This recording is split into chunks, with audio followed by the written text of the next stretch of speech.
Assalamualaikum warahmatullahi wabarakatuh. Alhamdulillah. Alhamdulillahilladzi hadana lihadza wa ma kunna linahtadiya laula an hadana Allah. Ashhadu an la ilaha illallah wahdahu la syarika lah wa ashhadu anna Muhammadan abduhu wa rasuluh. Allahumma salli ala Muhammad wa ala ali Muhammad kama sallaita ala Ibrahim wa ala ali Ibrahim innaka Hamidum Majid wa barik ala Muhammad wa ala ali Muhammad kama barakta ala Ibrahim wa ala ali Ibrahim innaka Hamidum Majid. Qala Allahu azza wa jalla a'udzu billahi minasy syaithanir rajim. يا أيها الذين آمنوا اتقوا الله حق تقاته ولا تموتن إلا وأنتم مسلمون يا أيها الناس اتقوا ربكم الذي خلقكم من نفس واحدة وخلق منها زوجها وبث منهما رجالا كثيرا ونساء واتقوا الله الذي تساءلون به والأرحام إن الله كان عليكم رقيبا فإن أصدق الحديث كتاب الله وخير الهدي هدي محمد صلى الله عليه وسلم وشر الأمور محدثاتها وكل محدثة بدعة وكل بدعة ضلالة وكل ضلالة في النار أما بعد.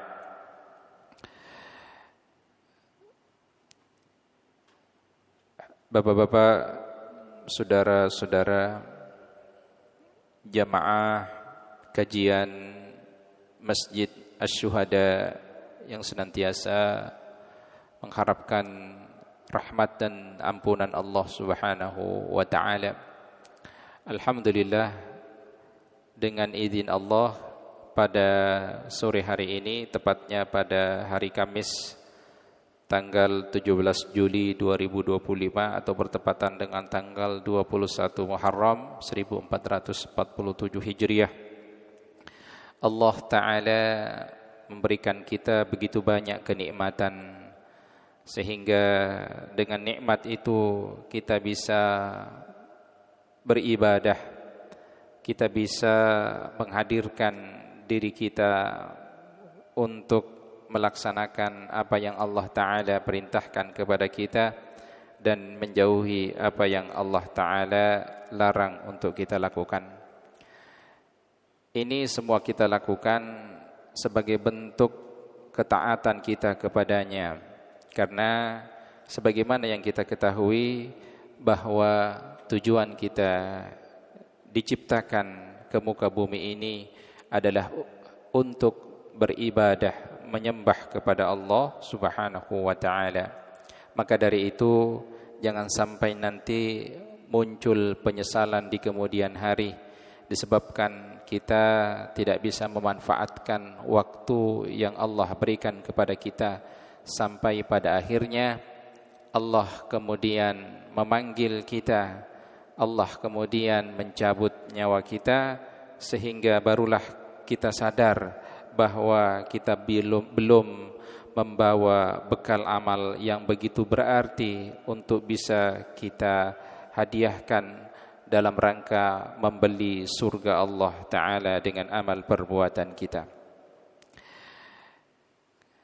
Ikhwani fillah, a'azzani Allah, pada sore hari ini sebagaimana biasa tema kajian kita ini tematik, maka kita akan menyampaikan satu tema pada sore hari ini, yaitu an-nafaqatu 'alal iyali. An-nafaqatu 'alal iyali, yaitu nafkah yang diberikan kepada keluarga. Mungkin sebagian dari kita pernah mengalami yang namanya kelelahan. kecapean. Kemudian kita dengannya mengeluh. Aktivitas atau rutinitas yang kita lakukan hari-hari ini, berangkat pagi, pulang malam, begitu seterusnya. Saya yakin di hari-hari tertentu ada kejenuhan. Saya yakin. Ya. Di hari-hari tertentu ada muncul kejenuhan. Sehingga dari kejenuhan itu muncul pertanyaan, mau sampai kapan begini terus? Hari-hari kita diisi begini-begini aja, berangkat pagi, pulang malam, berangkat pagi, pulang malam. Bahkan ada yang sampai lembur, pulang sampai tengah malam, begitu terus. Nah, sebenarnya pertanyaannya adalah, ini kita lakukan untuk siapa? Ada bisa jawab ini, Pak? Untuk siapa ini, Pak? Bapak hadir di sini di pekerjaan ini, berangkat pagi ada jam 6, ada yang jam 7 ya. Pulang nanti habis isya. Ini semua kita lakukan untuk siapa, Pak? Untuk diri kita? Untuk perusahaan? Untuk keluarga, anak, istri kita. Kalau misalkan untuk perusahaan nih, oke, saya melakukan ini untuk perusahaan. Berarti kita siap untuk tidak digaji datang ke sini. Apakah itu kemudian kita mau melakukannya? Saya datang ke sini untuk perusahaan dan saya siap untuk tidak digaji. Kayaknya nggak mungkin ya. Nah, maka jawabannya adalah semua ini kita lakukan tiada lain adalah untuk keluarga, untuk istri dan anak-anak kita. Ya. Inilah jawabannya. Kenapa kita bisa hadir setiap hari di sini, rela pulang malam untuk istri dan anak-anak kita. Maka apa yang kita lakukan hari-hari ini, dari mungkin ada yang sudah 20 tahun, ada yang mungkin 30 tahun, ada yang baru 10 tahun. Yang kita lakukan hari-hari ini, hari-hari selanjutnya setelahnya ini, merupakan satu perjalanan panjang yang kemudian Allah akan menilai. Sejauh mana kita bisa mengikhlaskan diri kita berangkat pagi pulang malam sebagai kepala rumah tangga, orang yang mempunyai kewajiban memberikan nafkah kepada keluarganya. Inilah yang akan kita bahas, memberikan nafkah kepada keluarga, biar kita semakin termotivasi. Ya. Kalau kita termotivasi, kita makin mau ambil lembur terus tuh. Pokoknya kalau nggak ada lembur, minta lembur karena sudah termotivasi. Baik. Pertanyaan saya yang kedua, bagaimana caranya kita memprioritaskan dalam mengeluarkan harta kita? Nih kita udah dapat gaji sebulan, ya ada yang 10 juta, ada yang 20, ada yang 30 ya. Masya Allah, amin ya. Dapat tuh sebulan 20 ya. Ya rata-rata lah 20 ya. Pertanyaannya adalah bagaimana cara kita mengeluarkannya? Ada enggak nilai prioritas dari 20 juta itu untuk kita keluarkan pertama kali? Kepada siapa? Ada nilai prioritasnya saat masuk ke rekening kita 20 juta. Biasanya kita itu mengeluarkan pertama kali kepada siapa? Jangan-jangan rekeningnya cuma lewat aja. ATM pun yang megang Menteri Keuangan rumah gitu kan. Jadi kita hadir di sini hanya terus ya, berangkat pagi pulang malam, tapi nggak pernah melihat uang kita. Ya. Kita taunya berangkat kerja tapi nggak pernah melihat uang kita. Hanya melalui WA pemberitahuan. Alhamdulillah gaji udah transfer. Tahu, besoknya dilihat lagi udah nggak ada. Kayaknya ngalamin semua ini. Maka kita harus tahu prioritas dalam pengeluaran harta itu untuk siapa saja. Saya akan sampaikan satu hadis dari Abdullah bin Mas'ud yang diriwayatkan oleh Imam Bukhari dan juga Imam Muslim agar kita punya atau termotivasi untuk bagaimana memprioritaskan dalam mengeluarkan harta. Rasulullah sallallahu alaihi wasallam bersabda, "La hasada illa fitnatain." Kata Rasulullah, tidak boleh hasad, dengki, iri kecuali kepada dua orang. Kecuali kepada dua orang. Rajulun atahu Allahu malan fasallita ala halakati fil haqq. Yang pertama, seseorang yang Allah karuniai dia harta. Karuniai dia harta, Allah berikan harta kepadanya. Lalu ia infakkan hartanya itu kepada jalan kebaikan dan kebenaran. Kita boleh iri sama orang ini, Pak. Kalau kita melihat orang-orang seperti ini, dia udah kaya, punya mobil banyak, rumah, pekerjaan, keluarga bahagia, dan dia selalu rajin infak tiap hari, sedekah. Ada pembangunan masjid dia yang pertama kali, ada pembangunan pesantren dia pertama kali, santunan anak yatim gak kenal waktu. Ini kita boleh iri kepada orang seperti ini. Irinya bagaimana? Ya Allah, saya pingin kayak dia. Saya iri melihat dia, ya Allah. Saya pingin kayak dia dan ingin seperti dia dan ingin melakukan hal yang sama seperti dia.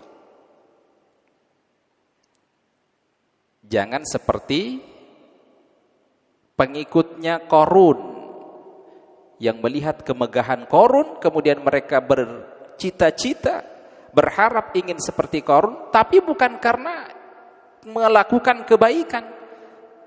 Kemewahan yang ditampakkan oleh Qarun ketika dia berjalan bersama dengan para pengikutnya, memakai pakaian yang mewah, diiringi ya dengan harta-hartanya. Maka kaum yang hidup pada saat itu pingin seperti dia bukan karena kebaikannya, tapi kemewahan yang ia miliki, dan ini tidak dibenarkan.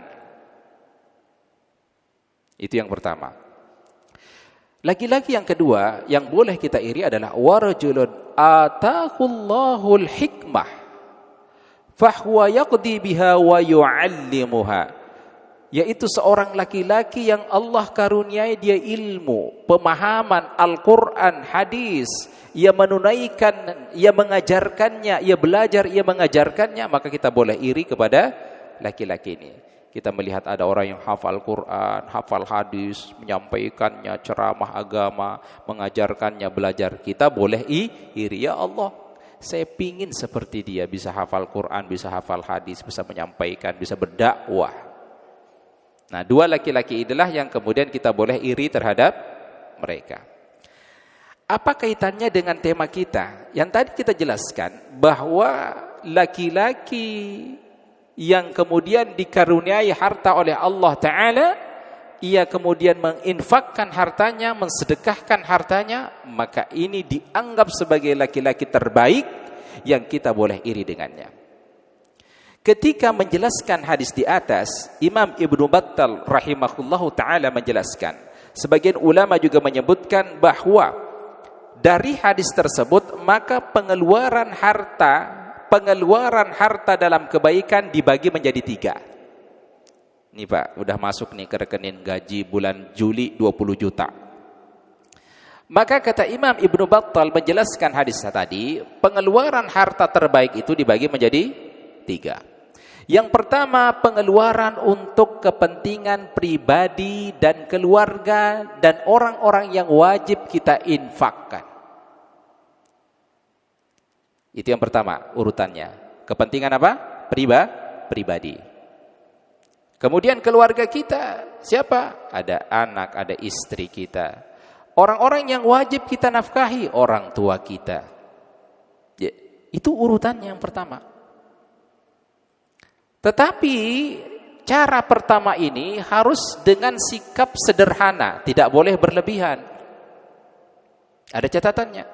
Tidak boleh berlebihan. Gaji 20 juta diserahkan semuanya sama istri, habis, Pak. Mau minta beli bensin aja harus minta ke istri kan? Minta dong beli bensin buat berangkat hari ini. Karena 20 juta udah di rekening istri. Maka tidak semua kemudian kita serahkan kepada Istri. Kata Imam Ibnu Battal, yang pertama kepentingan pribadi.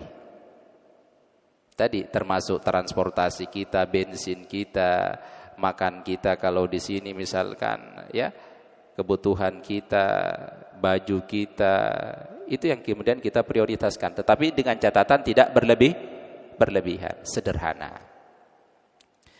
Itu yang pertama. Dan juga tidak bersifat pelit. Nah ini, masuk ke rekening gaji 20 juta. Istri sampai nangis minta itu enggak dikasih. Dikasih per hari 50.000. Nih, 50. Irit ya. Uang jajan anak, punya anak 4. Dikasih uang harian 50.000. Cukup apa tidak? Itu terlalu pelit, Pak. Maka sesuaikan dengan kebutuhan istri kita dan anak-anak kita. Semakin banyak anak tentu semakin akan banyak pengeluaran. Ya.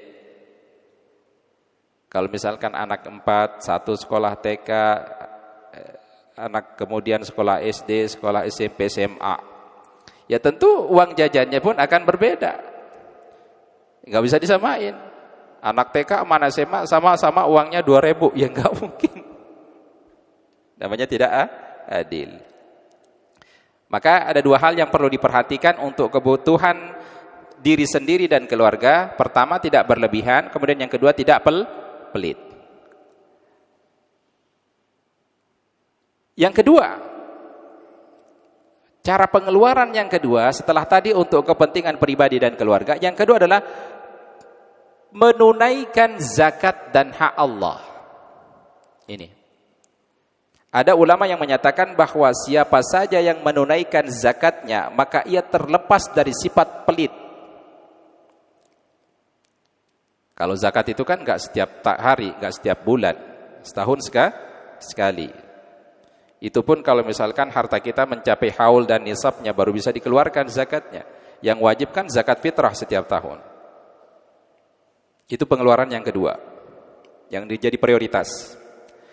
Yang ketiga, pengeluaran yang ketiga yang menjadi prioritas adalah sedekah tatawu yang sunnah. Nafkah untuk misalkan kita berikan kepada saudara kita, saudara perempuan kita, untuk menjalin keakraban kekeluargaan. Apalagi saudara perempuan kita suaminya udah meninggal, punya anak yang harus dia biayai. Ini yang kita utamakan dalam memberikan sedekah kepada mereka. Orang-orang yang terdekat dengan kita yang punya hubungan keluarga, saudara bapak, saudara ibu, saudara istri. Ya. Jadi itu urutannya. Yang tadi pertama kepentingan pribadi dan keluarga, yang kedua adalah zakat, yang ketiga adalah sedekah yang sunnah. Kemudian Imam Ibnu Battal setelah merinci tentang tiga hal tadi, lantas beliau menjelaskan dalam syarah Imam Bukhari, barang siapa yang menyalurkan harta untuk tiga jalan di atas, kata beliau, maka berarti ia tidak menyia-nyiakan harta dan telah menyalurkannya tepat sasaran.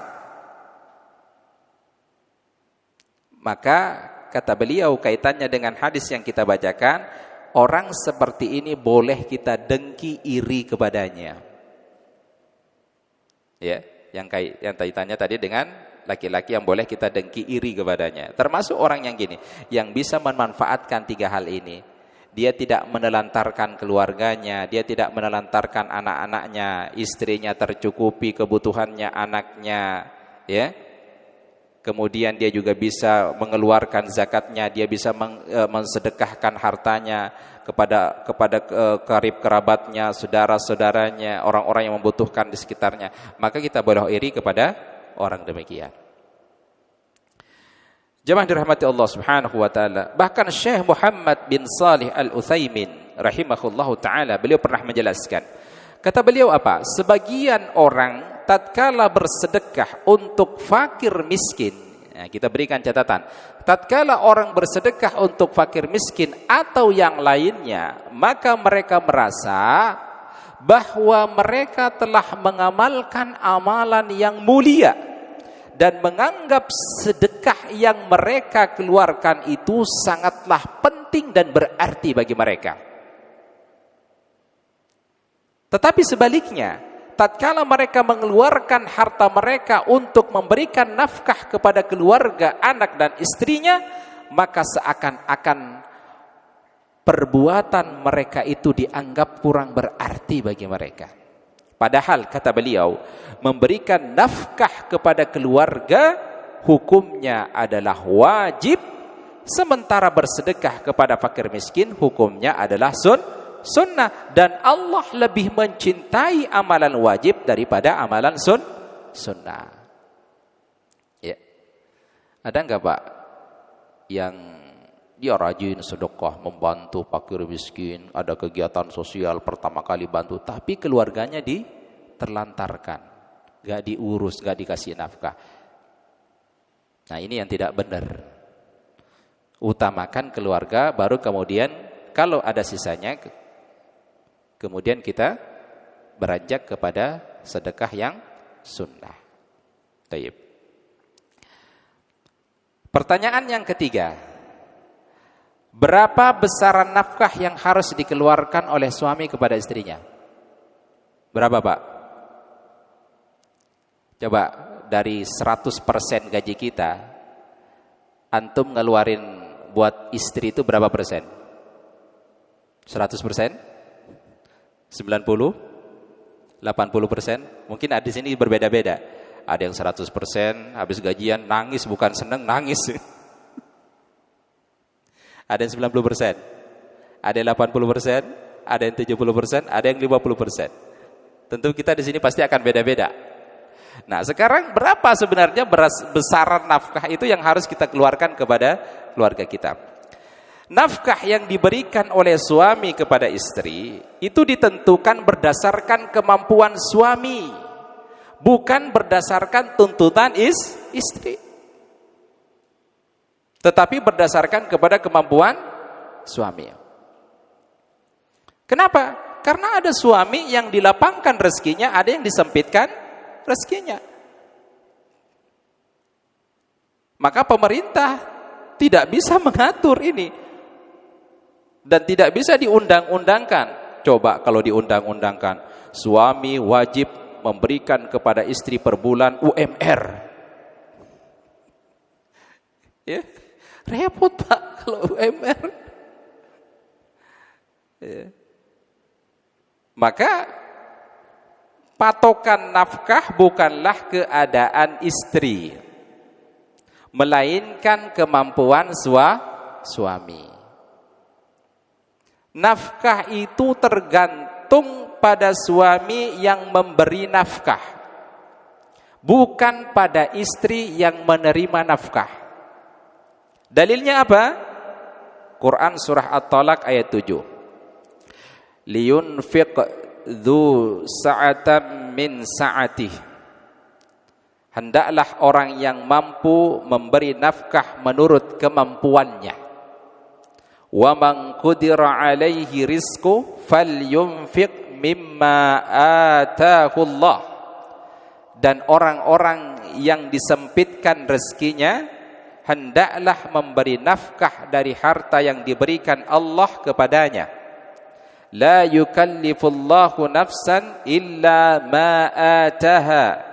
Allah tidak memikul beban kepada seorang melainkan sekedar apa yang Allah berikan kepadanya. Sayaj'alullahu ba'da usri yusra.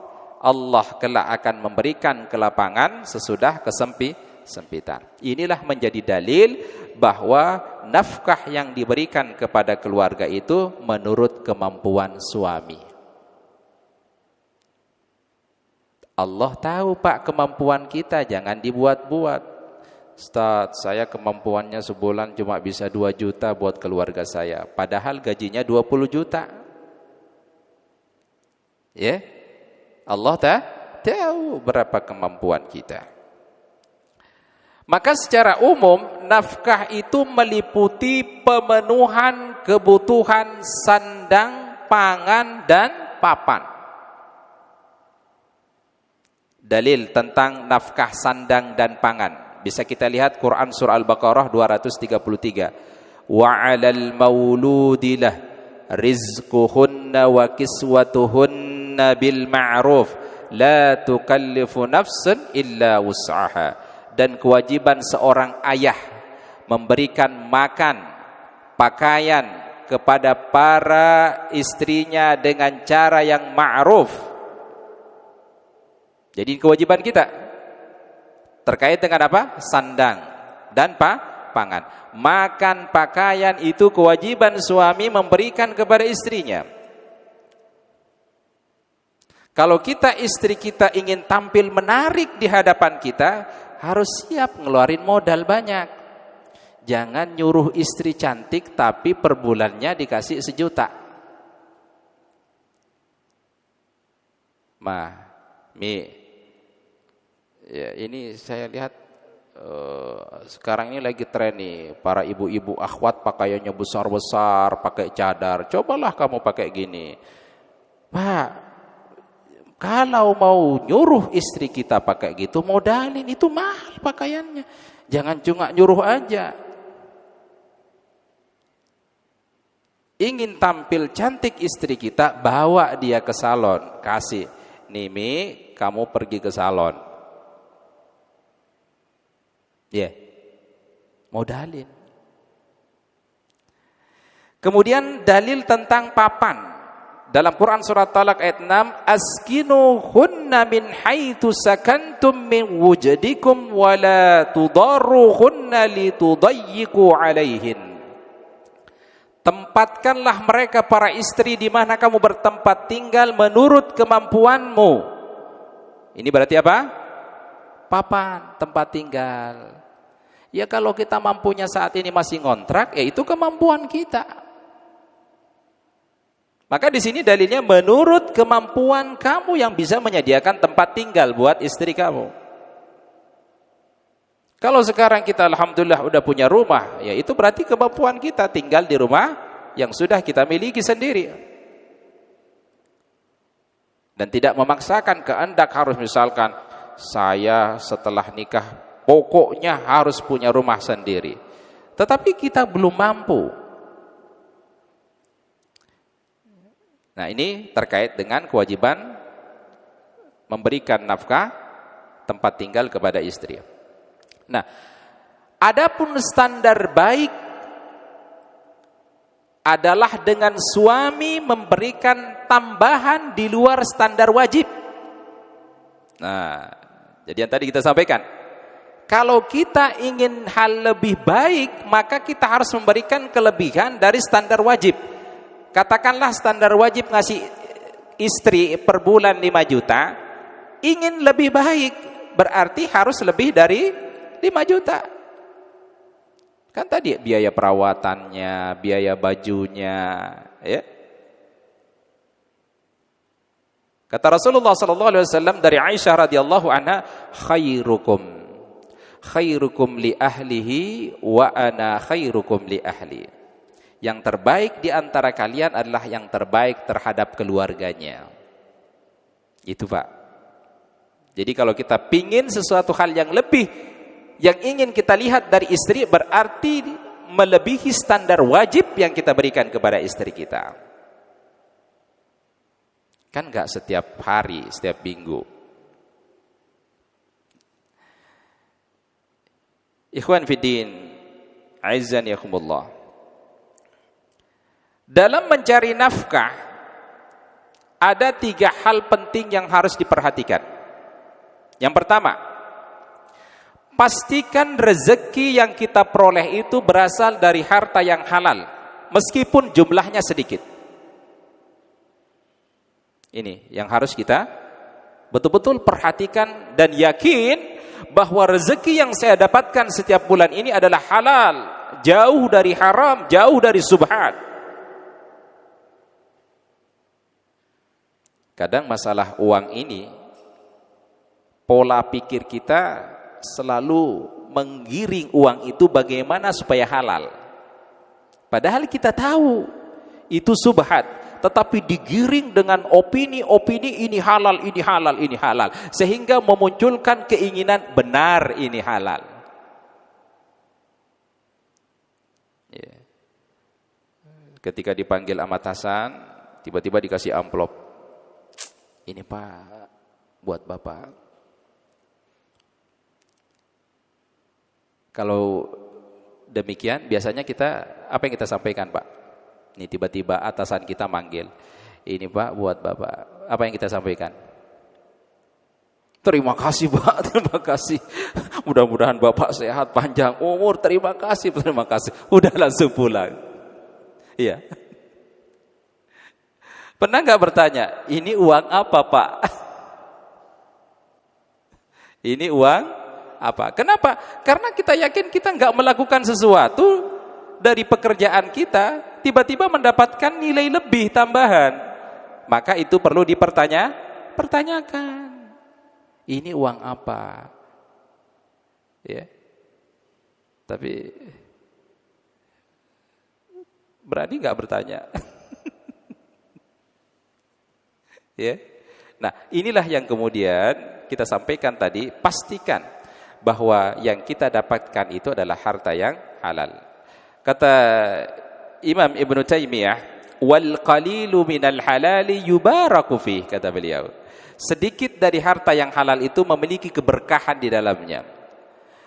Makanya kalau kita merasakan diri kita ini, ya Allah, gaji saya cuma 10 juta, anak saya 7, 8, ya, ada yang sudah kuliah sekian orang, ada SMA, belum lagi pengeluaran ini, ya Allah, rasanya kok lebih ya. Maka nilai rasanya lebih itulah yang disebut dengan apa? Berkah. Tetapi kalau gaji kita 20 juta, 30 juta, anak cuma 2, rasanya kurang terus. Berarti ada sesuatu yang keliru dengan pendapatan harta kita. Karena kita merasa kurang, gaji sudah 30 juta, anak cuma 2, dan itu pun masih usia TK dan SD, tapi masih ngeluh kurang terus. Hilang keberkahan di dalamnya. Bagaimana sebenarnya menciptakan keberkahan itu? Kita sendiri, Pak. Semakin kita banyak syukur kepada Allah, qanaah dengan apa yang Allah berikan, muncul keberkahan itu. Tetapi kalau kita kufur, merasa kurang, kita tidak akan pernah merasakan cukup terhadap nikmat yang Allah Ta'ala berikan kepada kita. Yang kedua,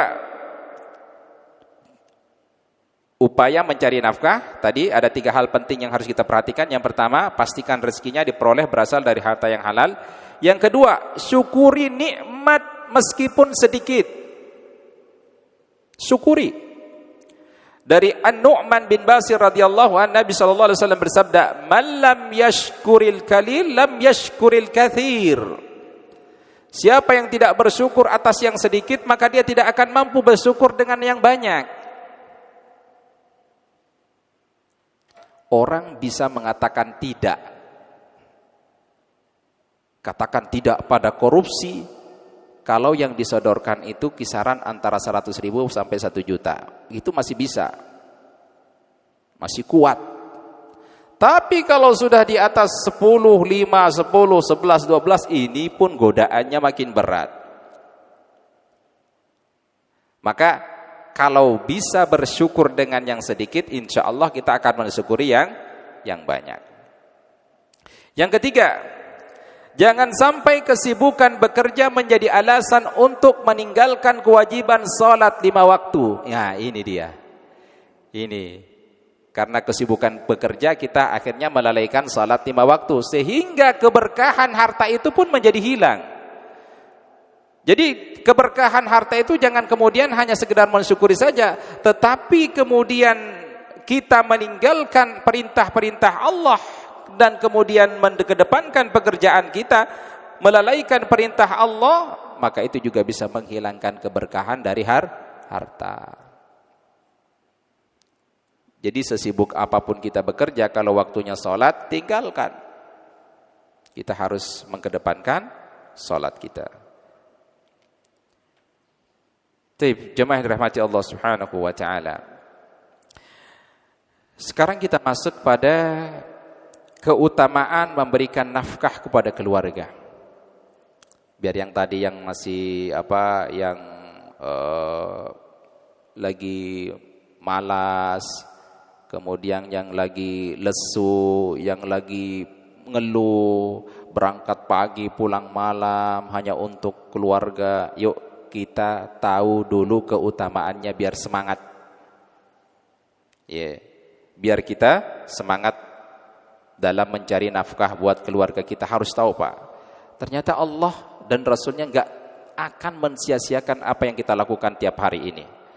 Apa keutamaannya? Yang pertama, nafkah yang kita berikan kepada keluarga kita lebih afdal, lebih baik daripada sedekah yang lain. Dazan. Lebih baik Pak. Apa dalilnya? Hadis dari sahabat Abu Hurairah yang diriwayatkan oleh Imam Muslim. Dinarun anfaqtahu fi sabilillah. 1 dinar yang engkau infakkan di jalan Allah. Wa dinarun anfaqtahu fi raqabah. 1 dinar yang engkau gunakan untuk memerdekakan budak. Wa dinarun tasaddaqta bihi ala miskin. 1 dinar yang engkau berikan kepada orang miskin. Wa dinarun anfaqtahu ala ahlika. Dan 1 dinar yang engkau berikan kepada keluargamu. A'damuha ajran alladhi anfaqtahu ala ahlika. Lebih utama, lebih afdal, dan lebih berpahala apa yang engkau infakkan kepada keluargamu. Nah, jadi lebih baik dan lebih utama. Makanya tadi ada orang yang rajin nyumbang kepada fakir miskin, nyumbang pembangunan masjid, nyumbang pembangunan ini itu. Kemudian dia melalaikan keluarganya. Ini mereka adalah orang-orang yang lebih mementingkan sunnah ketimbang wajib. Padahal wajib dulu baru sunnah. Nah itu. Imam Nawawi, beliau membuat judul untuk hadis yang tadi kita bacakan. Dalam syarah Muslim beliau membuat judul keutamaan nafkah bagi keluarga dan hamba sahaya serta dosa bagi orang melalaikan dan menahan nafkahnya. Jadi beliau membuat judul khusus tentang masalah ini. Apa keutamaannya dan apa ancaman orang yang tidak memberikan nafkah kepada keluarganya. Kata beliau apa? Nafkah kepada keluarga itu lebih afdal atau lebih utama daripada sedekah yang hukumnya sunnah. Nah, ini yang keutamaan pertama.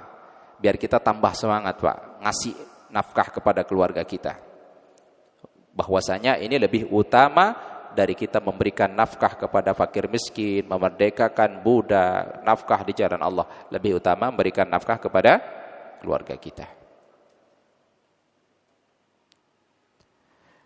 Sudah maghrib? Taib, kita break dulu, kita buka puasa. Taib, kita lanjutkan. Jadi bahasan kita sampai keutamaan memberikan nafkah kepada keluarga. Yang pertama, nafkah kepada keluarga itu lebih afdal atau lebih utama dari sedekah tatawu atau sunnah lainnya. Yang kedua, nafkah kepada keluarga itu akan mendapatkan penghalang dari siksa neraka. Ini keutamaan yang kedua. Jadi kalau kita memberikan nafkah kepada istri anak-anak kita, kata Rasulullah, apa yang kita berikan itu nanti kelak akan menjadi penghalang bagi kita masuk ke dalam neraka. Menjadi tameng bagi kita masuk ke dalam neraka. Persoalannya adalah kita belum tahu apakah nanti kita di surga apa di neraka. Maka kita selama di dunia ini berupaya untuk banyak melakukan amalan yang dimana amalan itu mencegah kita masuk ke dalam neraka. Salah satunya ini, memberikan nafkah kepada keluarga. Apa dalilnya? Dari Aisyah radhiyallahu anha, kata Aisyah, dakhalat imra'atun ma'aha ibnatani laha tas'al. Kata Aisyah, ada seorang ibu bersama dua putrinya menemuiku meminta makanan. Falam tajid indi syai'an ghairu tamrah. Kata Aisyah, tetapi aku tidak mendapati sedikit pun makanan yang ada padaku kecuali sebutir kurma. Fa'ataituha iyyahan. Maka aku pun memberikan kurma itu kepada orang tadi yang meminta-minta. Faqasamatha baina ibnataiha. Lalu ia membagi satu kurma itu menjadi dua. Dia belah menjadi dua. Karena dia punya putri dua, maka dia belah menjadi dua. Walam ta'kul minha. Dan ia, ibu tadi, tidak memakan kurma itu sedikit pun. Thumma qamat.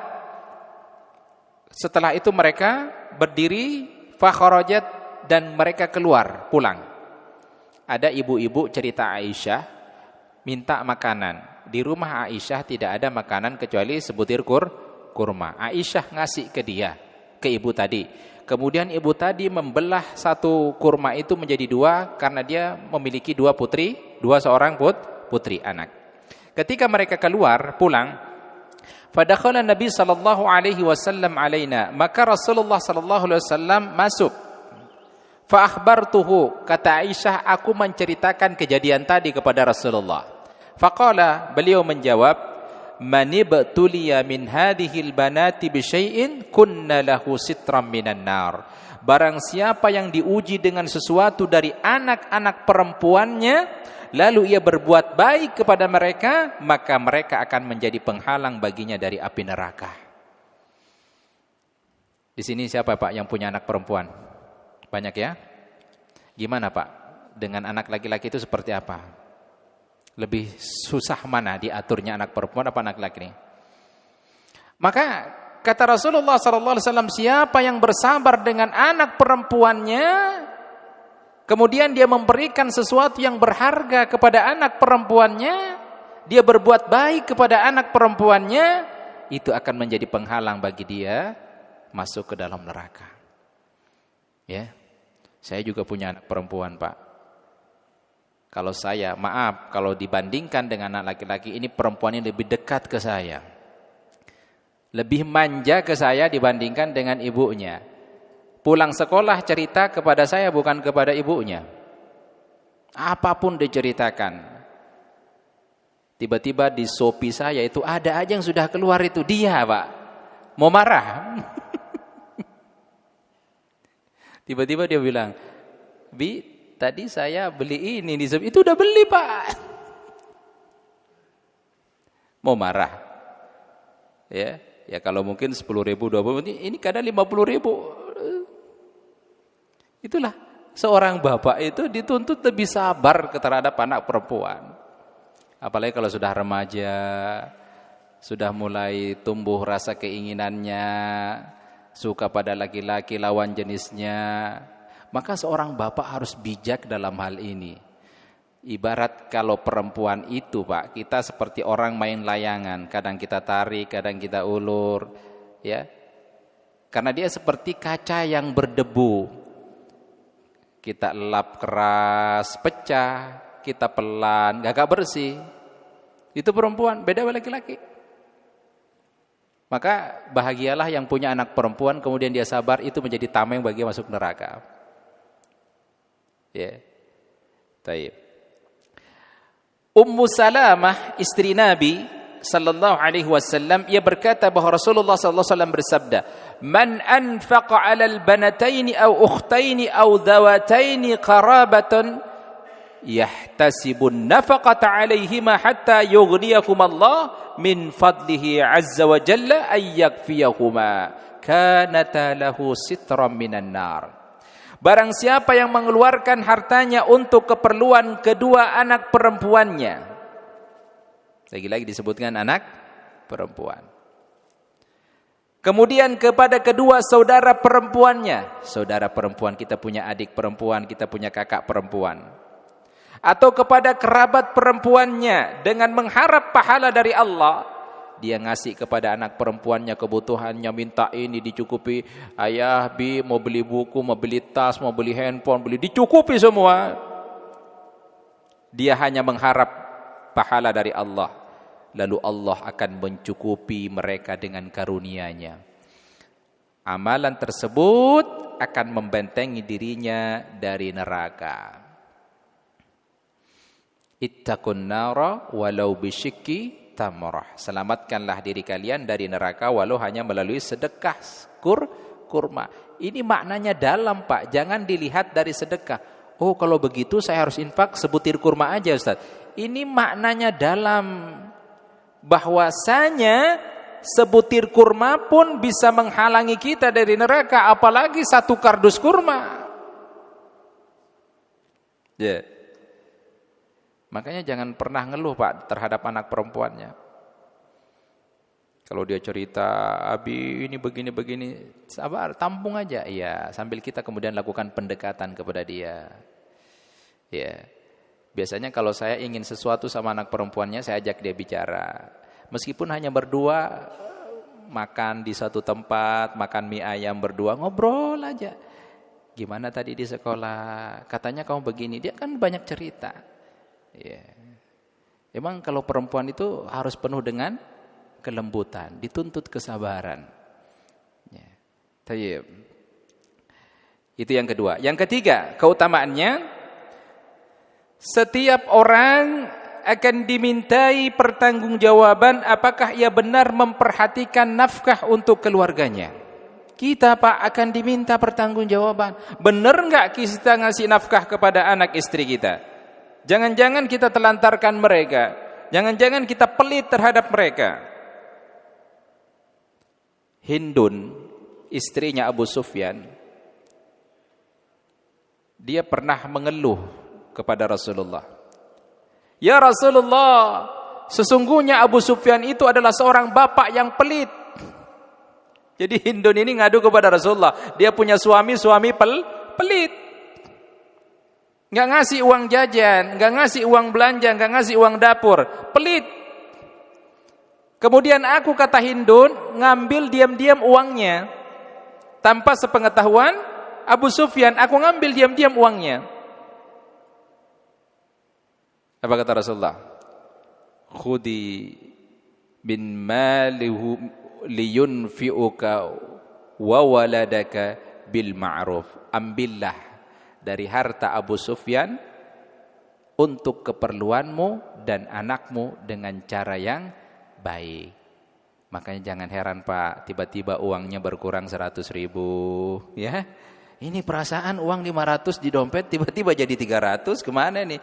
Dia istri kita ngamalin hadis tadi itu. Tapi dengan cara apa? Ma'ruf, yang baik. Jangan di dompet bapak 1 juta ditinggalin cuma 20.000. Ah, ini enggak lagi ma'ruf. Dolim ya, Pak. Ya seperlunya buat anak dan istri. Itu pun kalau kita tidak pernah memberikan mereka atau pelit terhadap mereka. Makanya kalau kita pelit terhadap mereka, tiba-tiba uang kita hilang, jangan salahkan mereka. Ya. Tapi kalau sudah tercukupi, masih juga ngambil, nah ini yang perlu kita berikan nasihat. Ya. Dari Anas bin Malik, Rasulullah sallallahu alaihi wasallam bersabda, "Innallaha sa'ilun kulla ra'in amma star'ahu."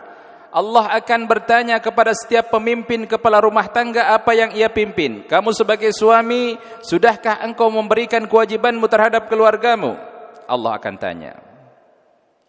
Innallaha sa'ilun kulla ra'in amma star'ahu ahfadan aw dhaim. Ditambahkan dalam hadis riwayat Imam Ibnu Hibban, apakah dia memperhatikannya atau melalaikannya? Ya. Ini kita akan bertanya, Pak. Tanggung jawab kita terhadap keluarga kita. Apalagi bicara tentang harta. Min aina iktasabahu wa fima anfaqahu.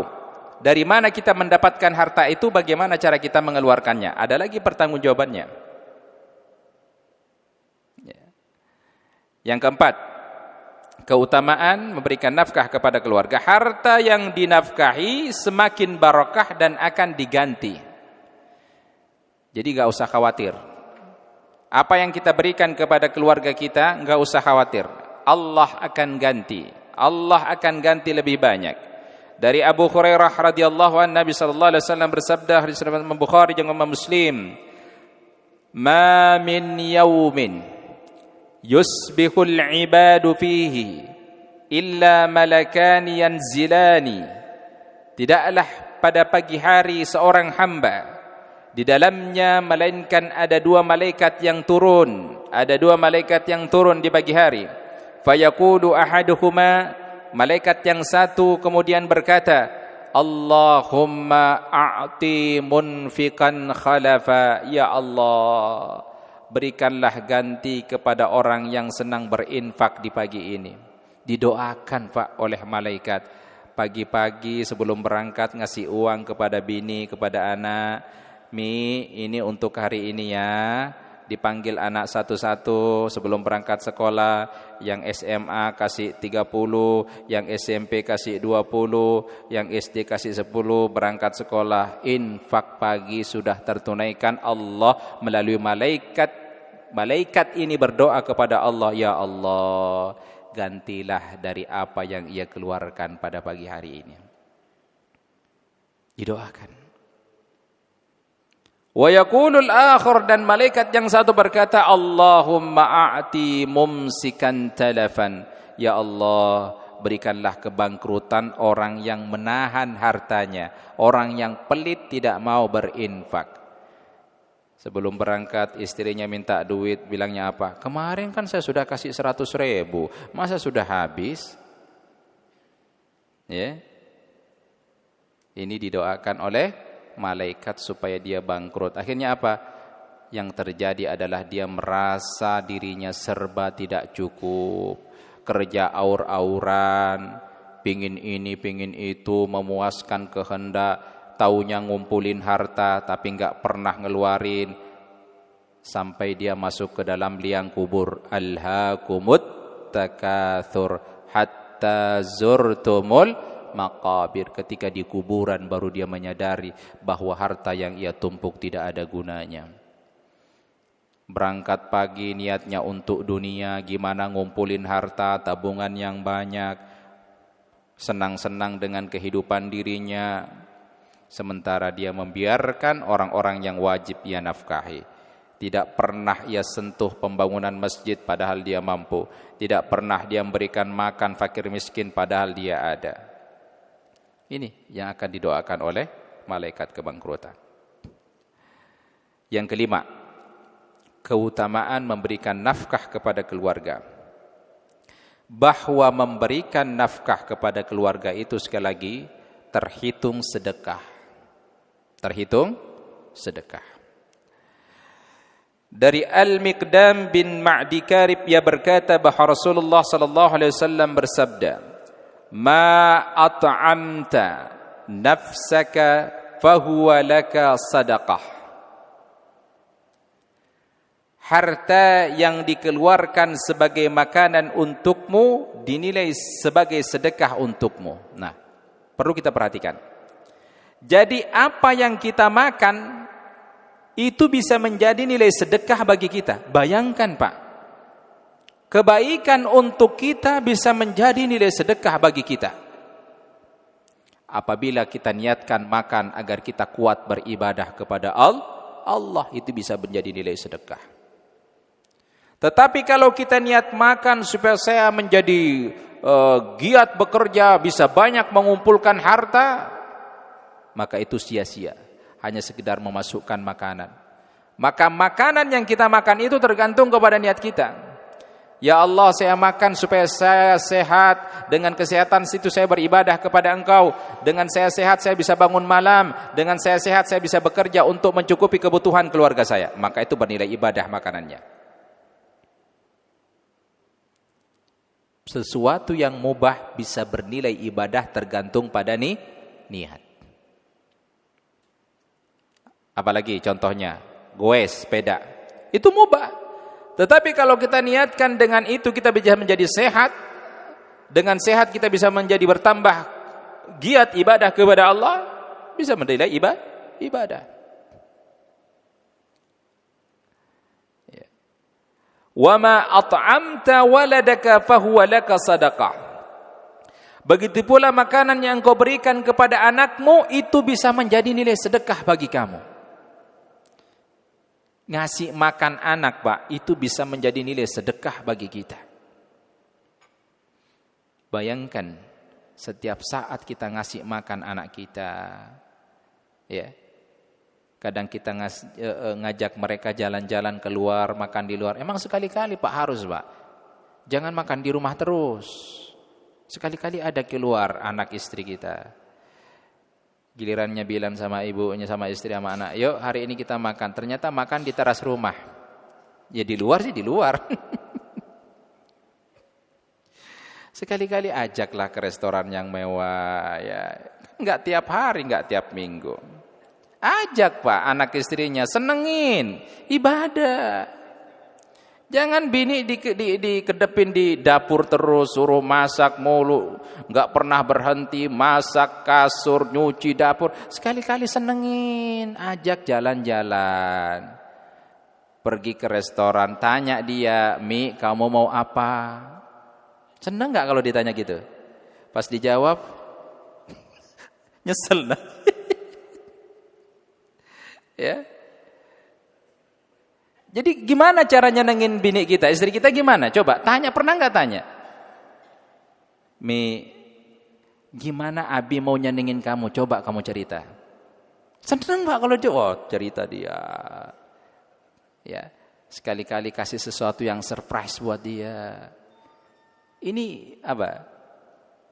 Menumbuhkan kasih sayang dalam keluarga. Cinta itu akan semakin menjadi ketika ada nuansa-nuansa seperti ini, Pak. Ya. Jangan pas dapat THR baru diajak makan keluar setahun sekali, itu pun buka bersama. Ya. Bolehlah dijadwalkan. Tayyib. Kenapa? Karena apa yang kita kasih itu bernilai sedekah. Kita mampu traktir teman-teman kita, bahkan 5 orang, 6 orang teman bisa kita traktir. Tapi giliran mau ngeluarin traktir anak istri, hitung-hitungan. Naudzubillah min dzalik. Ya? Giliran sakit siapa yang ngerawat? Teman kita.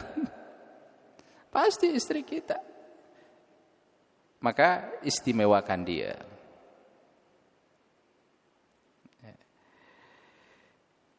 Wa ma at'amta zaujataka fahuwa laka sadaqah. Begitu juga makanan yang kau berikan kepada istrimu itu pun bisa bernilai sedekah untukmu. Tadi, Pak, ngasih makan ke istri itu bisa bernilai sedekah.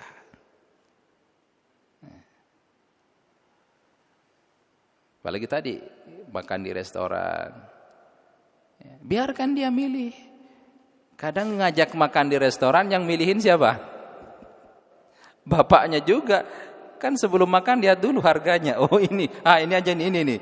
Disuruh milih yang 30 ribuan, 20 ribuan. Giliran anak mau milih 50 ribu, jangan, itu nggak enak, milih yang ini aja. Ini bapak kelakuannya nih. Ya, ngajak makan di luar tapi dia yang milih. Sekali-kali ngajak anak istri diajak kemana? Warung remang-remang nasi kucing. Pengalaman Ustadz kan ngajak anaknya makan nasi kucing. Tahu nasi kucing kan? Ya, yang 2000-an kan? Giliran istri anak udah pakaian bagus, diajaknya ke nasi kucing ya. Ya Allah ya Karim ya. Ya, kembali lagi pada kemampuan. Jangan gara-gara neraktir di restoran mewah itu gaji 1 bulan habis. Besoknya puasa, anak-anak semua suruh puasa. Puasa apa, Bi? Puasa Daud. Ya, tergantung kepada kemampuan juga. Ya, sesuaikan. Ya. Allah. Wa ma at'amta khadimaka fahuwa laka sadaqah. Begitu pula makanan yang engkau berikan kepada pembantumu itu juga termasuk sedekah. Nah, ini yang punya pembantu, ya kita harus berbuat baik kepada mereka supaya mereka senang ya.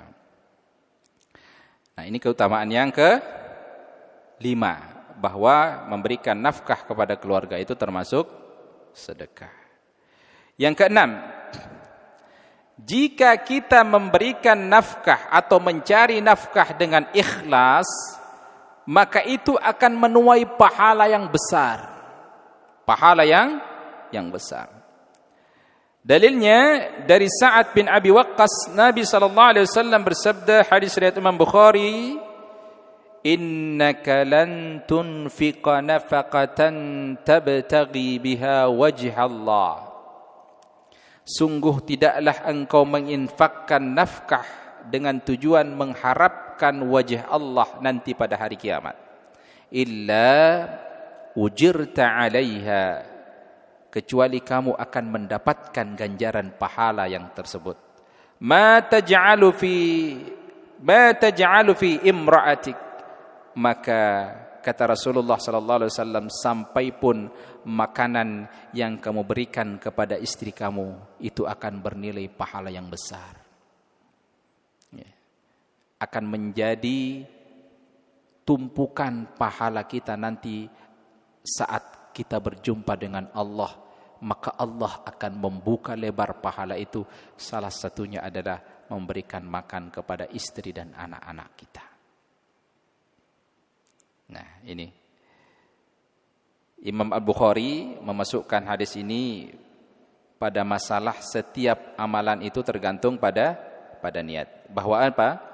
Ini menunjukkan bahwa mencari nafkah itu bisa menjadi pahala jika kita niatkan dengan ikhlas mencari wajah Allah.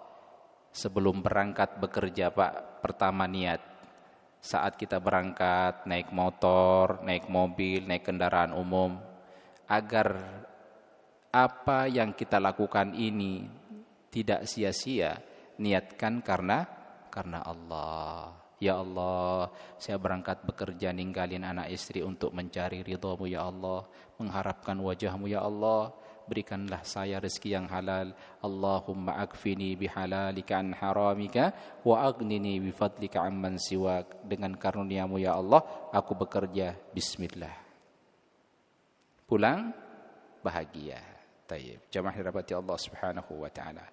Taib, itulah 6 keutamaan memberikan nafkah kepada keluarga. Yang tadi yang ke-6, bahwa orang yang mencari nafkah dengan ikhlas akan menuai pahala yang besar. Kemudian yang ke-5, memberikan nafkah kepada keluarga itu termasuk bagian dari sedekah. Kemudian yang ke-4 tadi, orang yang memberikan nafkah kepada keluarganya akan diganti oleh Allah Subhanahu wa taala. Kemudian yang ke-3, orang yang memberikan nafkah kepada keluarganya, maka dia akan mempertanggungjawabkannya di hadapan Allah. Kemudian yang kedua, bahwasanya orang yang memberikan nafkah kepada keluarganya menjadi penghalang atau menjadi tameng bagi dia dimasukkan ke dalam neraka. Dan yang pertama keutamaannya adalah bahwa nafkah kepada keluarga itu lebih afdol atau lebih utama dari sedekah tatawu atau sunnah yang lain. Taib. Barangkali ada yang ingin disampaikan, ditambahkan, atau barangkali ada yang mau ditanyakan, kami persilahkan. Ingin bertanya Pak Ustaz. Fadallah. Assalamualaikum warahmatullahi wabarakatuh. Waalaikumsalam warahmatullahi. Yang ingin saya tanyakan terkait sedekah ya Pak Ustaz. Di dalam surat Al-Baqarah 215, Taib. di situ disebutkan urutan sedekahnya pada orang tua. Untuk keluarga di sini tidak dicantumkan gimana untuk ini Pak Ustaz. Apa tetap ke anak istri dulu atau ke orang tua dulu? Terima kasih. Assalamualaikum warahmatullahi wabarakatuh. Waalaikumsalam warahmatullahi wabarakatuh. Taib. Dalam Quran surah Al-Baqarah ayat 215, yas'alunaka madza yunfiqun. Mereka bertanya kepadamu Muhammad tentang apa yang harus mereka infakkan. Qul ma anfaqtum min khairin. Katakanlah kepada mereka, apa saja yang kamu infakkan maka hendaknya dari sesuatu yang baik. Untuk siapa? Falil walidain. Untuk kedua orang tua. Wal aqrabin. Untuk kerabat dekat. Wal yatama. Untuk anak yatim. Wal masakin. Orang-orang miskin. Wa banis sabil, orang-orang yang dalam perjalanan. Wa ma taf'alu min khairin fa innallaha bihi alim. Dan kebaikan apa yang kamu kerjakan maka sungguh Allah Maha mengetahui. Yang dimaksud dengan infak di sini adalah infak yang sunnah. Infak yang sunnah. Maka ada urutan-urutan infak yang sunnah. Yang pertama diutamakan kepada kedua orang tua. Kalau kita sudah melaksanakan kewajiban kita sebagai orang tua, sebagai ayah, udah ngasih kepada istri kita, ngasih kepada anak kita, maka selanjutnya infak itu harus kita berikan kepada orang tua kita. Kalau sudah kita berikan kepada orang tua kita, baru kepada kerabat kita. Kalau sudah kita berikan kepada kerabat kita, baru kepada anak-anak anak yatim, orang miskin dan susah. Ini adalah urutan-urutan kebaikan yang Allah jelaskan. Maka sekali lagi yang utama infak wajib itu diberikan kepada anak dan istri kita. Pertanyaannya, Ustaz, mana yang harus didahulukan, istri apa ibu? Istri apa ibu? Siapa duluan? Maka pertanyaan ini tidak boleh dikeluarkan. Kenapa? Karena di satu sisi kita akan lebih mendahulukan istri, di satu sisi lebih mendahulukan ibu. Tergantung kepada keadaan dan situasi masa. Paham ya? Kalau antum mempertanyakan ini, ya antum jadi dilema nanti. Misalkan nih, antum punya uang 1 juta. 1 juta, nggak lebih nggak kurang. Antum tahu bahwa belum memberikan makan kepada anak istri. Kemudian di sisi lain antum juga memberikan makan kepada ibu. Ya. Kalau antum bisa adil dalam masalah ini, maka keadilan itu letaknya bukan sama rata. Paham ya? Keadilan itu letaknya bukan sama rata, tapi menempatkan sesuatu kepada tempatnya. Saya punya istri, anak 4, yang jelas lebih banyak ketimbang ibu saya sendiri. Paham ya? Antum ngasih misalkan 800 ke istri anak, 200 ke ibu. Adil apa tidak? Adil. Karena kebutuhan ibu dia cuma sendiri. Ya. Ibu cuma sendiri. Kebutuhannya pun enggak terlalu banyak, enggak akan beli ini beli itu, hanya kebutuhan sehari-hari saja. Maka letakkanlah nilai-nilai keadilan situ. Jadi sekali lagi yang wajib diutamakan itu adalah istri dan anak. Baru kemudian selanjutnya sedekah-sedekah kepada orang tua, kerabat dan seterusnya. Allahu a'lam bishawab. Baik. Assalamualaikum Pak Ustaz. Waalaikumsalam warahmatullahi wabarakatuh. Ingin bertanya, saya mau menanyakan hukumnya seorang istri bersedekah dengan gaji sendiri tanpa sepengetahuan suami. Terima kasih. Seorang istri bersedekah dengan uangnya sendiri tanpa sepengetahuan suami. Itu uang siapa? Uang istri terserah dia. Itu uang siapa? Uang istri apakah uang suami? Uang suami apakah uang istri? Uang suami sudah tentu uang istri belum tentu uang suami. Ya. Nah, kasus ini banyak. Kalau yang diberikan antum itu adalah uang hasil kerja antum, kasih ke istri. Dia mau memberikan kepada orang tuanya, mertua antum. Apakah harus izin antum atau tidak? Harus Izin antum. Karena antum yang ngasih uang itu ke dia. Mi, ini gaji saya sebulan 5 juta. Dia pingin ngasih buat orang tuanya, mertua kita. Dia harus izin. Bi, ibu kemarin sakit mau berobat nggak ada uangnya. Saya kasih 500.000 ya. Oke, silakan. Paham ya Pak ya? Tapi kalau itu dari pekerjaannya sendiri, hasilnya dia sendiri, ya terserah dia. Antum yang enak gak bekerja tapi mau ngatur uangnya. Ada pengalaman begini Bosan. Taib. Jadi si istri itu kan dia punya gaji ya. Taib. Gaji guru. Nah, tiba-tiba ada seorang ustadz dia bertanya kepada suaminya. Bukan bertanya, menanyakan gitu. Seorang ustadz bertanya ke? Seorang ustadz menanyakan kepada suaminya karena dia menerima sedekah dari sang istri tadi, sang istri. Ustadz ini menerima sedekah dari istrinya. Istrinya. Iya. Si suami itu tidak tahu gitu. Yang nominalnya itu yang cukup besar.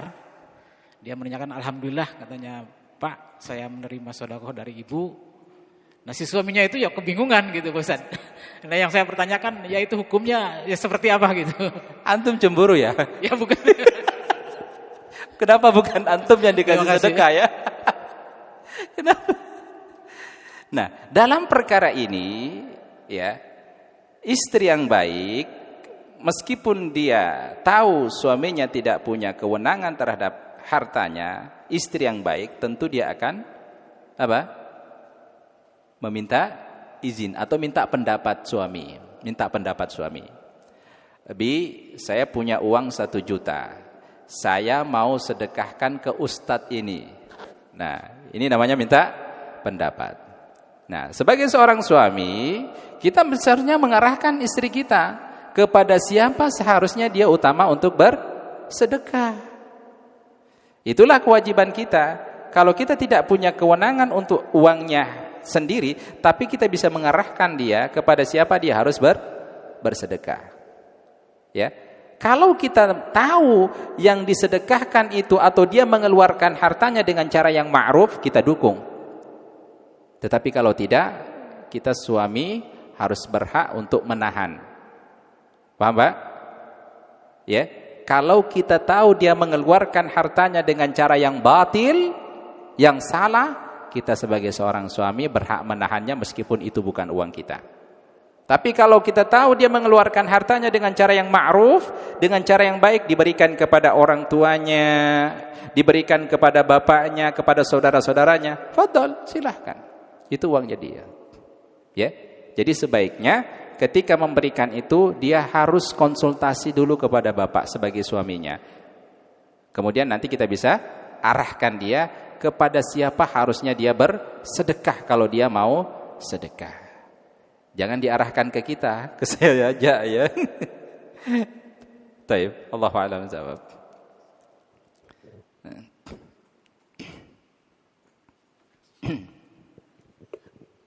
Apa Ustaz? Taib. Tanya Tat. Dalam rumah tangga Tat, suami istri ya, yang penghasilannya murni dari suami Ustaz. Berlaku nggak sih Tat hukum utang piutang itu? Karena ada kalanya nih kita sebagai suami mungkin minta ke istri gitu, misalkan lagi tanggal tua minta buat bensin gitu. Nah istri nganggapnya utang Ustaz. Dan nggak ada kalanya juga saya nggak bayar Tat. Gimana tuh Tat? Terima kasih. Assalamualaikum warahmatullahi wabarakatuh. Assalamualaikum warahmatullahi wabarakatuh. Kalau ana suruh minjam uang sama istri, mendingan minjam uang ke bank. Bunganya lebih besar ke istri ya. Minjam 15.000, bayarnya berapa? 150.000. Tidak ada istilah utang piutang.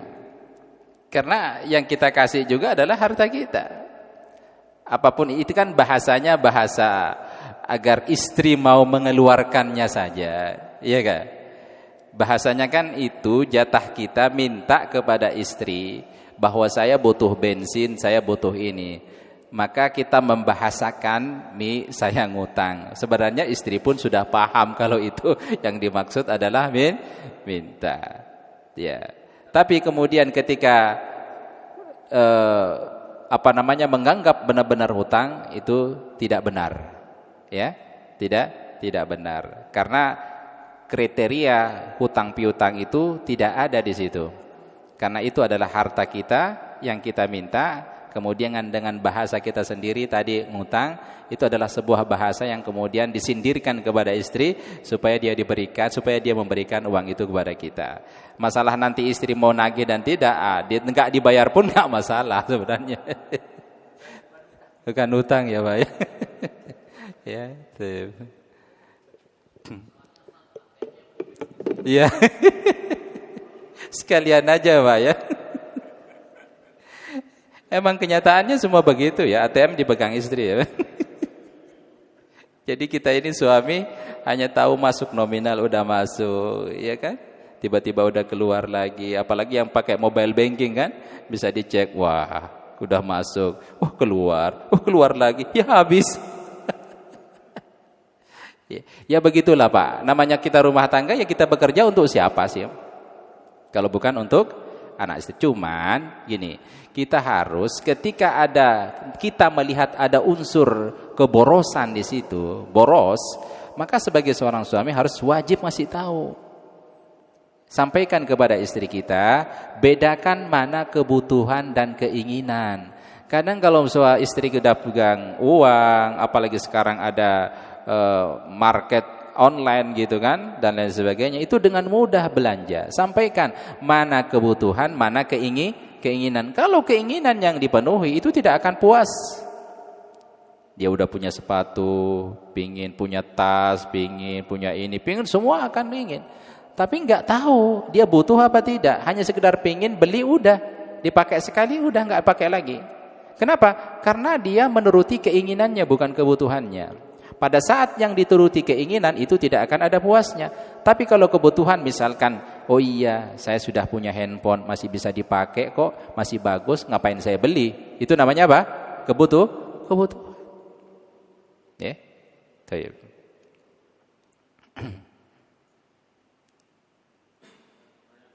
Silakan Pak.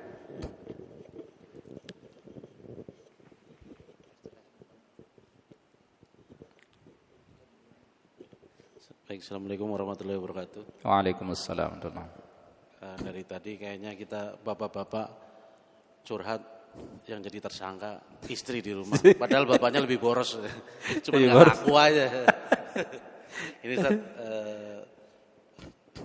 pengen bertanya terkait di rumah, umpamanya kita pengen mengoleksi mainan ya, kan masih ada sedikit perbedaannya antara majang permainan yang action figure kayak robot-robotan gitu Pak, kayak Iron Man, Gundam gitu kan. Kayak ada yang berpendapat bahwa robot-robotan itu tidak ada yang mirip dengan manusia karena dia memakai helm apa gitu istilahnya. Sedangkan ada yang berpendapat bahwa kalau itu dipajang di maksudnya nggak terhina seperti boneka yang dilempar itu akan berbahaya pada tauhid. Terus juga kemarin sempat ada kasus yang di Jawa Barat itu ada bikin patung Iron Man ya yang dihancurin sama warga, padahal mukanya itu kan bukan muka ada hidung, telinga, jadi cuman Iron Man kan helm masih kelihatan lubang buat mata sama lubang buat mulut gitu. Nah, gimana hukumnya sebenarnya batasan boleh enggaknya mengoleksi yang mainan yang diperbolehkan dan mana yang enggak diperbolehkan gitu ya. Antara yang nanti dipertanggungjawabkan di akhirat nanti yang ditantang untuk menghidupkan gitu. Baik, terima kasih. Assalamualaikum warahmatullahi wabarakatuh. Assalamualaikum warahmatullahi wabarakatuh. Baik. Kalau kita melihat kepada dalil tentang menggambar makhluk yang bernyawa, maka kita akan mendapati bahwa taswir, artinya menggambar itu yang digambar memiliki nyawa. Seperti manusia, hewan, itu kan yang memiliki nyawa. Ijma' ulama hukumnya adalah haram. Hukumnya haram. Baik itu dalam bentuk ukiran patung yang tadi, maupun yang digambar di kertas. Maupun yang digambar di kertas. Maka selain pada yang tadi kita sampaikan, itu menjadi hal yang dibolehkan dengan tanpa adanya niatan khusus. Contoh yang tadi, robot-robotan, mainan-mainan. Ya.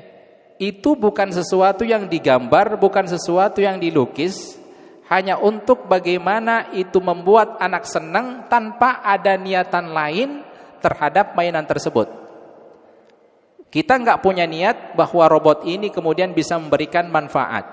Kita nggak punya niat bahwa robot-robotan ini nanti bisa menjaga anak saya agar terhindar dari godaan syaitan. Nggak ada niat gitu. Maka ini kembali kepada hukumnya mubah.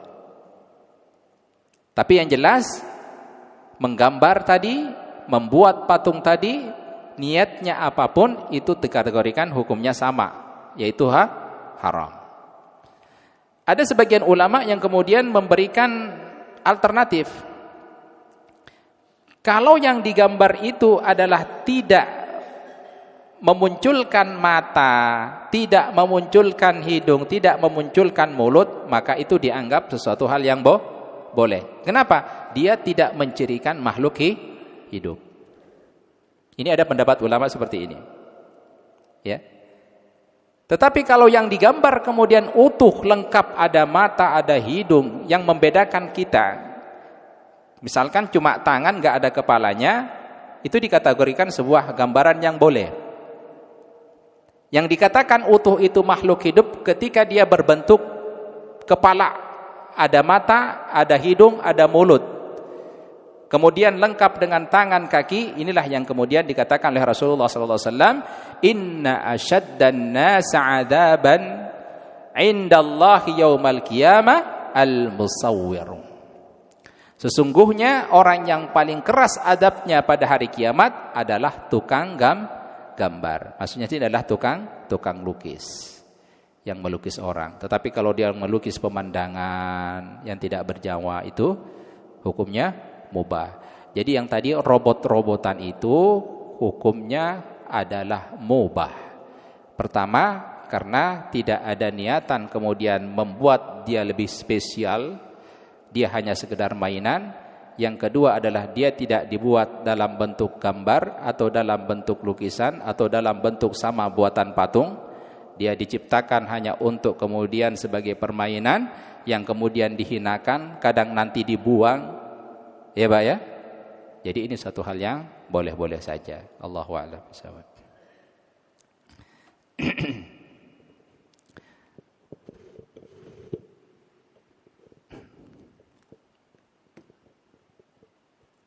Baik. Pak Ustadz nanya. Silakan Pak. Bismillahirrahmanirrahim. Tentang keberkahan nih Pak Ustadz. Kebanyakan kalau karyawan itu kan sudah ada perjanjian.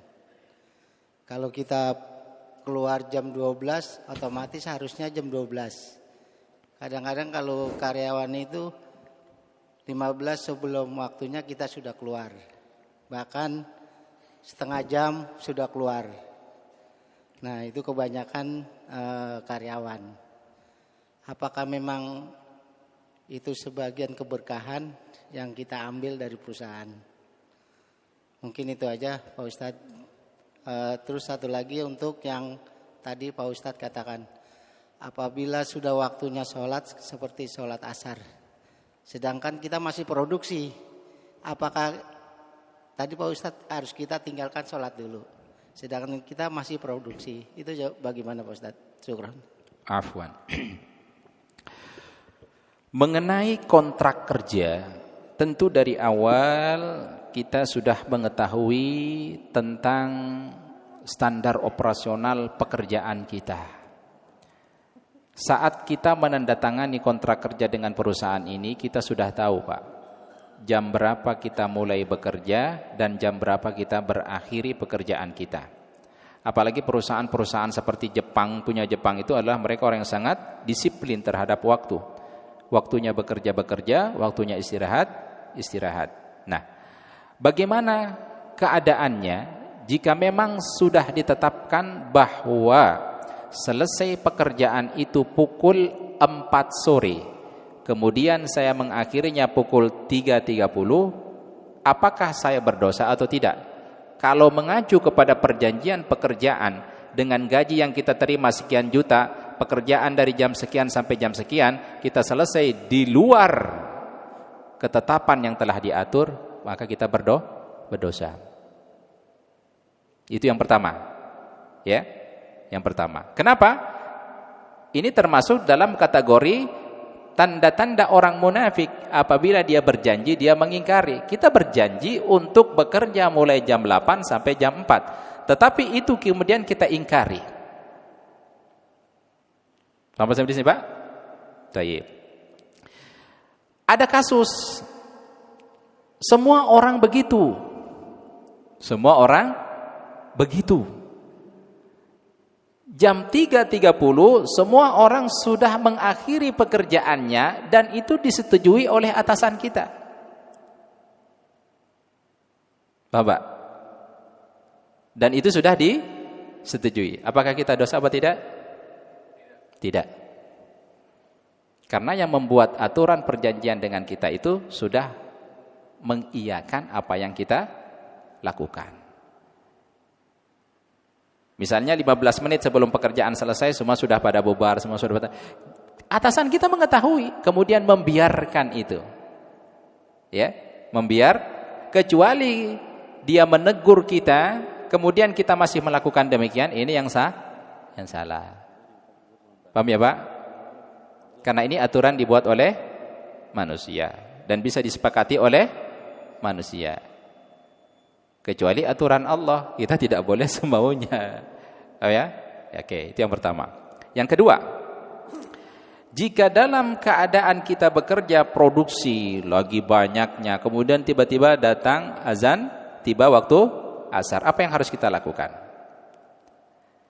Kalau kita mengacu kepada ayat-ayat atau hadis-hadis tentang tanda-tanda orang beriman, mereka akan meninggalkan pekerjaan mereka untuk mereka bergegas menuju salat. Ustadz, kalau saya tinggalkan ini, perusahaan akan mengalami kebangkrutan karena rugi. 5 menit saya tinggalkan ini, produksi gagal, Ustadz. Apa yang harus dilakukan? Bertahan bekerja dulu. Paham ya, Pak? Dan apakah harusnya seperti itu terus selamanya? Maka kita harus cari cara. Gimana caranya produksi saya berhenti sementara dengan hasil yang puas saya bisa sholat? Itu yang kemudian kita cari. Ya. Tapi kalau misalkan sekali-sekali misalkan di luar kehendak kita udah perkirakan nih, berhenti produksi pas azan asar, tiba-tiba nggak berhenti terus. Kalau saya tinggalkan pasti akan mengalami kerugian banyak, maka kita harus tetap bekerja. Paham ya, Pak? Nah, maka dari itu bagaimana pandai kita mengatur waktu agar pekerjaan kita selalu beriringan dengan waktu sholat. Maksudnya gimana? Waktu sholat tiba, pekerjaan udah selesai. Maksudnya begini, bukan selesai, bisa dilanjutkan nanti. Kalau berhenti itu nggak apa-apa.